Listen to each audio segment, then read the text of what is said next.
जो पर पीड़ा को अपना कर नयन कनीर बनते हैं, जो पर पीड़ा को अपना कर नयन कनीर बनते हैं, कुछ ही हैं जो द्रौपदी के बदन का चीर बनते हैं।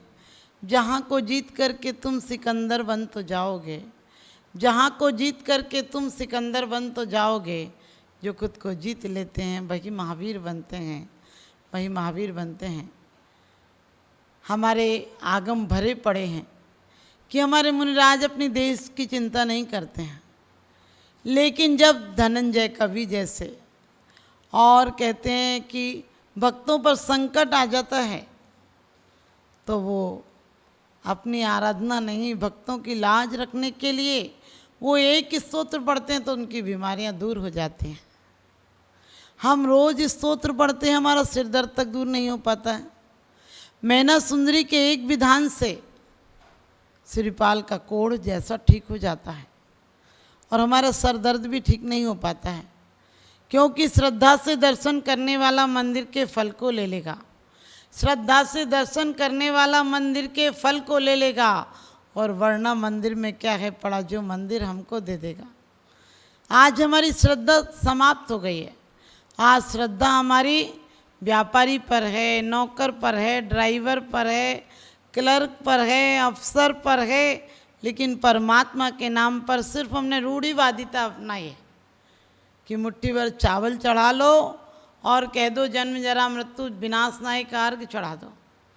वास्तव में जन्म जरा मृत्यु ही नहीं, इसी भव के रोग नष्ट हो जाते हैं। आपने सुना होगा कि जिस समय धनंजय की बेटी को भक्ति में लीन रहते हैं और जब बेटे को सर्प ने डस लिया, सेठानी कई खबरें भिजवाती है, लेकिन वो ध्यान में लीन है, और जब ध्यान होता है तो बाहर ध्यान नहीं जाता है। इंसान दो तरह से जी सकता है, एक अंतर से, एक बाहर से। हम सब बाहर से जीते हैं, हमारी इंद्रियां जो कहती हैं वो हमारे मन तक तुरंत पहुंच जाता है, हम इंद्रियों के इशारे पर चलते हैं, और भक्त इंद्रियों को विलुप्त कर देता है। धनंजय कवि इतने लीन थे भक्ति में कि कई बार खबरें आई कि बेटे को जहर चढ़ गया है, सर्प ने काट लिया है, वो नीला पड़ने लगा है, लेकिन उनके कानों में आवाज़ तक नहीं आई, क्योंकि वो वहाँ लीन थे, उससे संबंध बनाए हुए थे। इन संबंधों को तो एक दिन विलीन होना ही है। हम जाएं या हमारे संबंधी जाएं, जाएंगे जरूर। और जो परमात्मा से लीन हो जाता है, परमात्मा से संबंध बना लेता है, उसे भौतिक संबंध कोई नज़र नहीं आते हैं। और जैसे ही पूजा का समापन हुआ और देखा कि बेटे को जहर चढ़ा हुआ है, और सेठानी आँख बबूला हो गई, कहने लगी तुम्हारा परमात्मा बचाएगा बच्चे को क्या? और वो आराधना करते हैं, विषापहार स्तोत्र पढ़ते हैं। ध्यान रखना, विषापहार नहीं है, वो विष का अपहरण करने से वो विषापहार नाम पड़ गया उसका। भगवान ऋषभ देव की स्तुति है, और वो इतनी सुंदर बात कहते हैं कि भगवान जब आपके आने के पहले 6 महीना पहले ये धरती स्वर्णमय हो जाती है, तो अब क्या बड़ी बात है कि आप मेरे हृदय में विराजमान हो, तो क्या इसका रोग ठीक नहीं होगा? और इतना ही नहीं, कहते हैं जितनी दवाएं हैं दुनिया की, वो दवाएं सब आपके नामांतर हैं, आपके ही नाम के विकल्प हैं। हमने देखा भी है, जब दवाएं काम नहीं करती हैं तब दुआएं काम करती हैं, और जब दुआएं भी काम नहीं करती हैं तो डॉक्टर को भी ये कहना पड़ता है अब तो परमात्मा ही कोई करिश्मा करे, तो क्योंकि उससे भी पता है जब इंसान के हाथ से बात निकल जाती है तो परमात्मा सब कुछ कर देता है। परमात्मा करने के लिए नहीं आता है, लेकिन परमात्मा का नाम लेते ही सब काम हो जाया करते हैं। और वही हुआ जिस समय उन्होंने ऋषभ देव भगवान की स्तुति की और उसका जल ढाला, तो आपको पता है कितनी सुंदर बात कही है उन्होंने कि भगवान आप इतने महान हो, आप भगवान ऐसे हो, आप महान ही नहीं महानतम हो, आपको मैं हृदय में विराजमान करूं तो मेरे रोग शोक क्या बड़ी बात है। अरे आपका नाम लेते तो जन्म जरा की बाधाएं दूर हो जाती हैं, मौत निर्वाण बन जाती है, जन्म कल्याणक बन जाता है। जहाँ आपका नाम लेने वाला आराधना उपासना करे वही सार्थक हो जाता है उसका जीवन। और वही कारण हुआ कि आप देखिए बच्चे का जहर उतर जाता है, लेकिन हमारे जीवन का जहर चढ़ता जा रहा है। हम भगवान का नाम ले रहे हैं लेकिन फिर भी कसायों का जहर चढ़ रहा है। रोज़ आदमी दिन पर दिन, बच्चे थे तो कम कसायती झगड़ा हो जाता था, एक में एक हो जाते थे। अब कोई झगड़ा हो जाए तो अंतिम समय तक हमारी गांठें नहीं खुलती हैं। फिर कहते भगवान कोई करिश्मा नहीं करता है। भगवान कभी इनकार भी नहीं करता है। भगवान का ही तो दरवाज़ा ऐसा है क्योंकि वो बाल वैद्य हैं, अनाथों के नाथ हैं। वो ऐसे हैं कि सबको एक सामान्यता से, कोई पक्षपात नहीं है। निंदा करने वाले पर क्रोधित नहीं होते हैं, प्रशंसा करने वाले पर हर्षित नहीं होते हैं। और धर्म वो है, धर्मात्माओं की कृपा से सर्प भी माला हो जाया करता है और शत्रु भी मित्र हो जाया करता है, रोग भी निरोग हो जाया करता है, क्योंकि परमात्मा का नाम ही ऐसा है। परमात्मा की आराधना करने वाले के शरीर से रोग क्षय को प्राप्त हो जाते हैं। और ये रोग हों या नहीं रोग हों, ये रोग तो अंगुल में भी, अंगुल में एक एक रोम रोम में रोग भरे हुए हैं। इन रोगों का कब तक इलाज कराओगे? एक का कराओगे दूसरी बीमारी आके खड़ी हो जाती है, एक की दवा लेते हो दूसरी बीमारी खड़ी रहती है। लेकिन परमात्मा के नाम से, परमात्मा की आराधना और उपासना से सच पूछो तो एक रोग नहीं, जितनी भयंकर रोग हैं, जितने वात पित्त के रोग हैं, वो सब समाप्त हो जाते हैं। आप कहेंगे भगवान कोई करिश्मा करता होगा? भगवान करिश्मा नहीं करते हैं, वो तो वीतरागी हैं। ना निंदा और ना प्रशंसा से उन्हें कोई फर्क पड़ता है। लेकिन बहुत अच्छी बात कही है कि न निंद्या नात विवांत वैरे।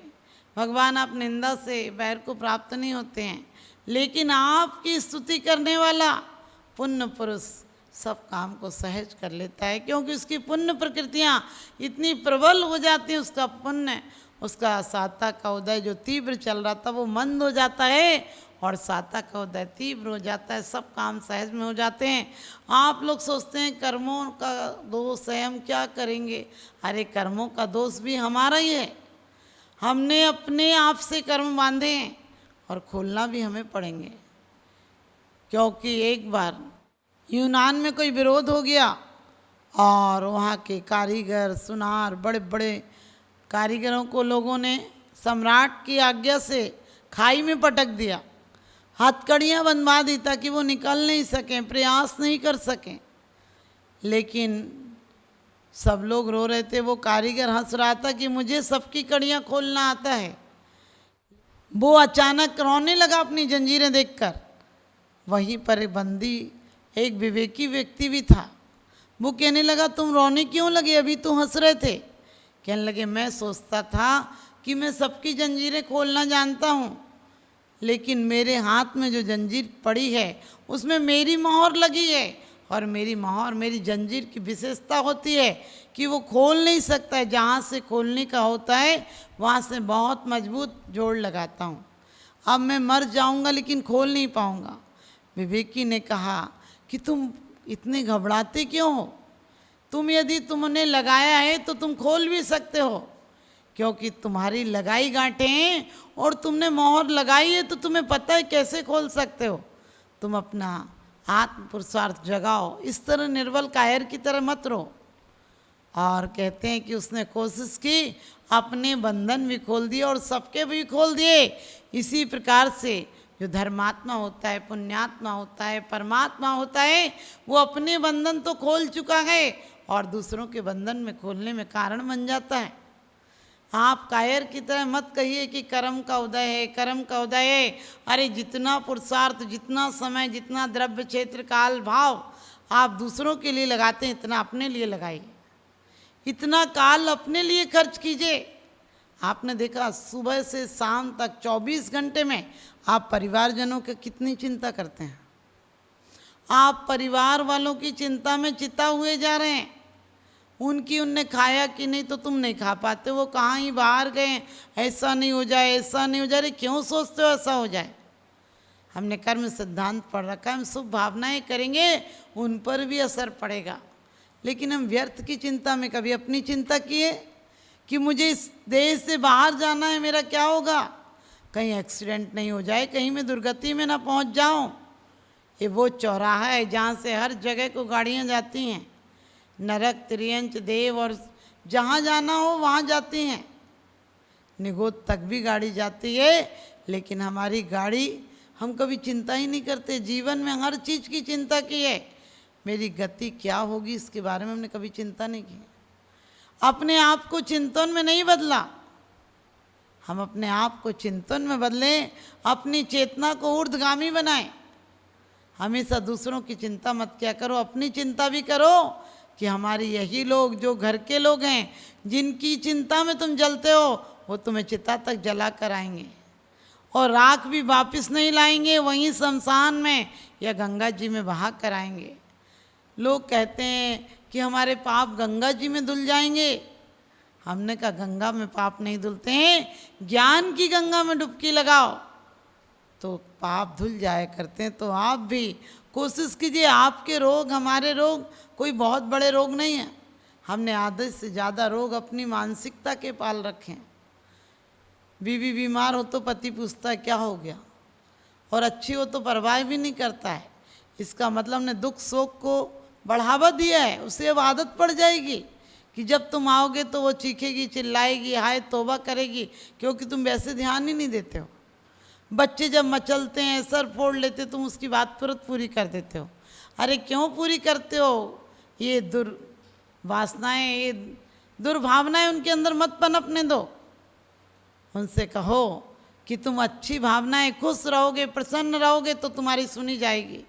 अपने बच्चों को कम से कम गलत आदतों की तरफ प्रेरित मत करो। अपनी इच्छाओं को सीमित रखिए, क्योंकि कहते हैं अपनी इच्छाओं को सीमाओं में रखिए, वरना यही 100 गुनाहों में बदल जाएंगे, वरना यही 100 गुनाहों में बदल जाएंगे। आज हर परिवार में बच्चों की इच्छाएं पूरी करते करते आदमी पूरा हो जाता है। बच्चों की फरमाइश से करते हो तुम पूरी। अरे बच्चों की फरमाइश से करना है तो बच्चों को धार्मिक फरमाइश से की ओर अग्रसर करो। अपने जीवन को इतना आदर्श बनाओ कि बच्चे तुम्हारे प्रसन्न रहें, उनके अंदर कोई ग्रंथियां नहीं बचें। हम बोलते हैं हमारे निर्ग्रंथता पूज्य है। निर्ग्रंथता क्यों पूज्य है? क्योंकि आचार्य कहते हैं बाहर से भी निर्ग्रंथ हैं, अंदर से भी निर्ग्रंथ हैं। हमारे संत बाहर से भी निर्ग्रंथ हैं, अंदर से भी निर्ग्रंथ हैं। अंदर में कोई विकार नहीं है, कोई दुराव नहीं है, कोई वासनाओं के खड्डे नहीं हैं, कोई हमारे अंदर मानसिक चिंताओं तनाव का कोई कारण नहीं है। इसलिए वो अंदर में भी उतने ही प्रफुल्लित हैं जितने बाहर में प्रफुल्लित हैं। आज आप लोग आजमा कर देखिए, अपने घर में, अपने जीवन में 24 घंटे में से कम 2 घड़ी परमात्मा के लिए देना, क्योंकि 58 घड़ी घर की और 2 घड़ी हर की। 58 घड़ी पाप की और 2 घड़ी आपकी, 2 घड़ी जाप की करके देखना, तुम्हारे शरीर के रोग समाप्त हो जाएंगे। और एक नहीं अनेकों अनेक ऐसे रोगों के बारे में आता है कि परमात्मा का नाम लेते हुए रोग, ये शारीरिक रोग भी ठीक हो जाते हैं, मानसिक रोग भी ठीक हो जाते हैं, और जन्म जरा मृत्यु के रोग भी ठीक हो जाते हैं। तो आप सबके रोग ठीक हों, इसलिए आप खूब अपने चित्त को, अपने मन को, अपने तन को, अपनी भावनाओं को और अपने जीवन को भगवान में बना दो।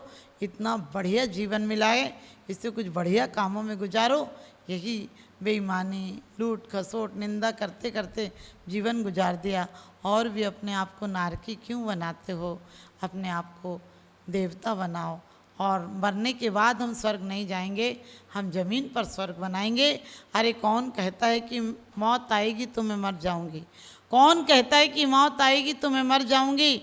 मौत के साथ तो अपने घर जाऊंगी, मौत के साथ तो आप अपने घर जाएंगे। तो आप सब लोग अपने घर में, अपने चित्त में परमात्मा का वास करें और अपने शरीर को निरोगी बनाएं, अपने मन को निरोगी बनाएं। क्योंकि आज विदेशों में सुविधाएं तो बहुत बड़ी हैं, लेकिन संस्कारों की कमी हो गई, संस्कृति की कमी हो गई। इसलिए अमेरिका जैसे देश में प्रतिदिन लाखों लोग मानसिक चिकित्सक के पास जाते हैं। हम मानसिक चिकित्सक के पास नहीं जाएंगे, हम आत्मा की चिकित्सा कराने के लिए परमात्मा और गुरुओं के शरण में आएंगे। तो एक दिन हम भी परम पिता की संतान बनकर परमात्मा पद प्राप्त करेंगे। यही मेरा शुभाशीष। आप सबका जीवन मंगलमय हो।